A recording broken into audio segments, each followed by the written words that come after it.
सोच के देखिए, साल था 1974। मानवता ने ब्रह्मांड की गहराइयों में एक सवाल भेजा, पर किसी को ये उम्मीद नहीं थी कि इसका जवाब आएगा, और वो भी हमारे अपने ही खेतों में। चलिए आज इसी अविश्वसनीय कहानी की तह तक चलते हैं। हाँ, ये कोई मामूली संदेश नहीं था। ये तो बाइनरी कोड में लिखी हुई हमारी पूरी पहचान थी।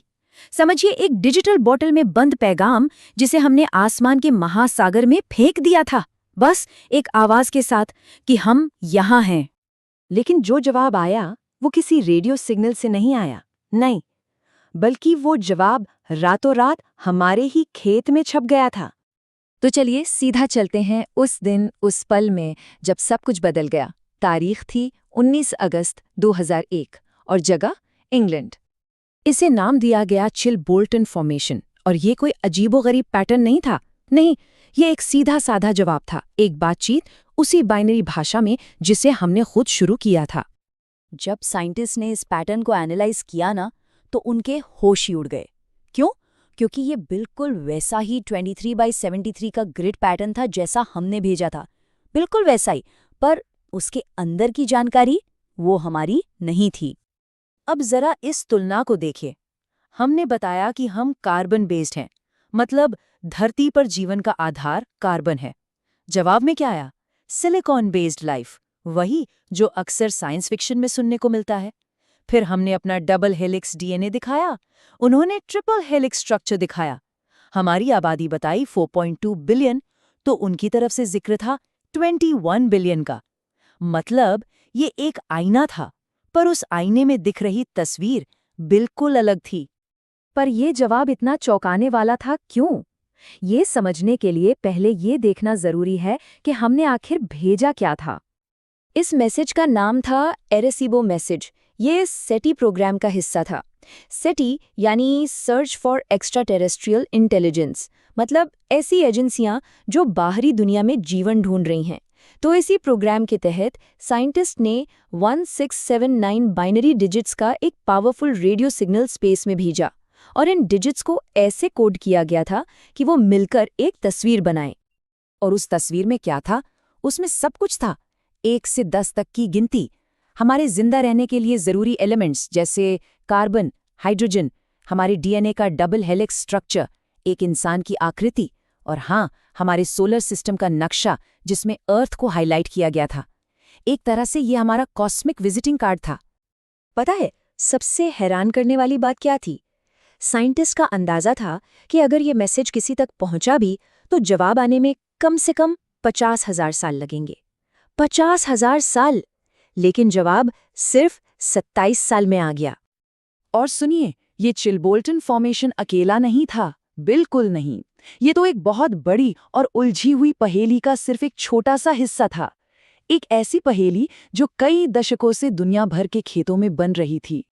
मिसाल के तौर पर 1996 का ओलिवर्स कैसल फॉर्मेशन, जहां लोगों ने अपनी आंखों से रोशनी के गोलों को एक कॉम्प्लेक्स पैटर्न बनाते देखा। या फिर 2001 का मिल्क हिल का पैटर्न। सोचिए, 409 सर्कल्स का एक विशाल डिजाइन, इतना बड़ा कि उसे जमीन से पूरा देखना नामुमकिन था। और अभी हाल ही में 2022 में एक ऐसा डिजाइन मिला जिसे लोग स्पेस टाइम ट्रैवल का ब्लूप्रिंट, मतलब एक वर्म होल का नक्शा मान रहे हैं। रिसर्चर्स तो ये भी दावा करते हैं कि इन पैटर्न्स में इससे भी कहीं गहरे राज छुपे हैं।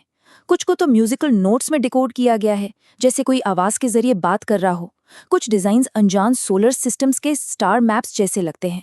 और सबसे कमाल की बात, कुछ डिजाइन्स तो ऐसी एडवांस टेक्नोलॉजी के ब्लूप्रिंट्स लगते हैं जैसे 0 पॉइंट एनर्जी, यानी स्पेस से अनंत एनर्जी हासिल करने का तरीका। लेकिन जहां एक तरफ साइंटिस्ट्स इन मैसेजेस को समझने की कोशिश कर रहे थे, वहीं दूसरी तरफ एक पूरा कैंपेन शुरू हो गया इस पूरे घटना को झूठा साबित करने के लिए। ये सब शुरू हुआ 1991 में, जब एक आर्टिकल छपा। हेडलाइन थी, वो लोग जिन्होंने दुनिया को धोखा दिया, और इसके जरिए 2 लोगों का नाम सामने लाया गया, डग और डेव। कहा गया कि इस पूरे रहस्य के पीछे यही 2 लोग थे। पर रिसर्चर्स का इल्जाम है कि ये एक सोची समझी साजिश थी, एक डिसइंफॉर्मेशन कैंपेन। उनके मुताबिक सबसे पहले ऑपरेशन ब्लैकबर्ड के नाम पर एक बहुत ही बेकार सा नकली सर्कल बनाया गया ताकि लोग इस चीज का मजाक उड़ाएं। फिर डग और डेव की कहानी को मीडिया में जोर शोर से फैलाया गया, और कुछ लोग तो इसे CIA के ऑपरेशन मॉकिंगबर्ड से भी जोड़ते हैं, जिसका मकसद ही मीडिया को कंट्रोल करके गलत खबरें फैलाना था।